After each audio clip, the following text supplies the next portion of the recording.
विनोद बिहारी महतो विचार मंच के द्वारा दुग्धा टी मोड़ में झारखंड के विश्व पितामह स्वर्गीय विनोद बिहारी महतो के 102वीं जयंती मंगलवार को टी मोड़ में धूमधाम के साथ मनाई गई। युवा मोर्चा के केंद्रीय कोषाध्यक्ष कुलदीप कुमार महतो, केंद्रीय प्रवक्ता टेकलाल महतो, चंदपुरा प्रखंड प्रमुख चांदनी प्रवीण, जीप सदस्य अजय कुमार महतो, JLKM जिला उपाध्यक्ष विवेक कुमार महतो ने विनोद बाबू की आत्मकद प्रतिमा पर फूल माला पहनाकर तथा पुष्प अर्पित कर श्रद्धांजलि देकर उनके अधूरे कार्यों को पूरा करने का संकल्प लिया। JLKM के केंद्रीय युवा मोर्चा के कोषाध्यक्ष कुलदीप कुमार महतो ने कहा कि विनोद बाबू सहज, सरल एवं क्रांतिकारी जननेता थे। झारखंड में उनके विचारों की प्रासंगिकता आज भी मौजूद है और विनोद बाबू के द्वारा कहे गए शब्दों पढ़ो और लड़ो के नारों का आत्मसात करने की ज़रूरत है आज की युवा पीढ़ी को, जिससे विनोद बाबू के सपनों का झारखंड बनाया जा सकता है। जिस दिन विनोद बाबू का सपना साकार होगा उसी दिन झारखंड वासियों की तरफ से उनको सच्ची श्रद्धांजलि होगी। इसलिए आज का युवा पीढ़ी पढ़ाई लिखाई कर अपने सपनों तथा समाज और राज्य के सपनों को साकार कर सकते हैं। उन्होंने कहा कि विनोद बाबू ने अपने जीवन काल में शिक्षा के साथ सामाजिक कुरीतियों को दूर करने में भी अहम भूमिका निभाई थी। मौके पर मुखिया प्रतिनिधि मंटू माथा, राजेंद्र कुमार महतो, महेंद्र कुमार, राजेश महतो, तुलसी महतो, रुक्मणी महतो, बीना महतो, शोभा महतो, मालती महतो, लक्ष्मी महतो, सपना महतो समेत दर्जनों सामाजिक कार्यकर्ता थे। बोकारो से राकेश कुमार सिंह की रिपोर्ट। विनोद बाबू को जयंती के अवसर पर क्या कहना चाहेंगे आप और मैसेज क्या देना चाहते हैं जनता को?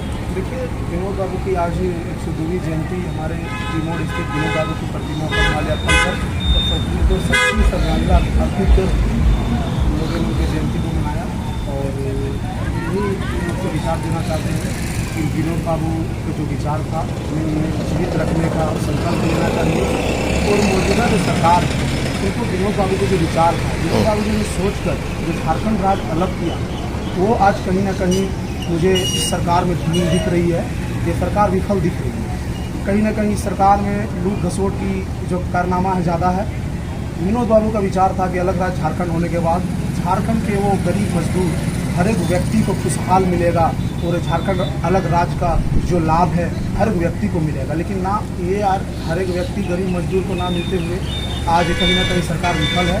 विनोद बाबू को मैं अपनी ओर से प्रणाम और उनके सच्ची श्रद्धांजलि अर्पित करता हूं और मैं यही संदेश देना चाहता हूं हम युवाओं को भी कि अब हम लोग को विनोद बाबू के जो विचार है उनको जीवित रखना चाहिए और विनोद बाबू के जो विचार है उनके विचारों में हमें हमेशा चलने की मैं राह देता हूँ कि विनोद बाबू हमेशा उस राह में जो चलते थे और ये झारखंड राज्य अलग किया। उनका जो सपना था उस सपना जो अधूरा है वो अधूरा को हम लोग युवाओं मिलकर उसे पूरा करना चाहिए।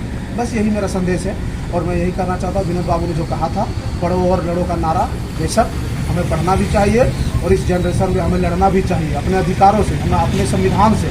मैं ये नहीं लड़ने के लिए कर रहा हूँ कि कोई आदमी गलत नहीं किया उसको जाकर मारना है। विनोद बाबू का विचार था पढ़ो और लड़ो, पहले पढ़ाई करो, पहले उसके जो चीज़ के प्रति लड़ाई लड़ना है उस पर गहन अध्ययन करें, उसके बाद उस चीज़ पर संवैधानिक रूप से अपनी लड़ाई करें। जय झारखंड, जोहार झारखंड। विनोद बाबू अमरनाथ।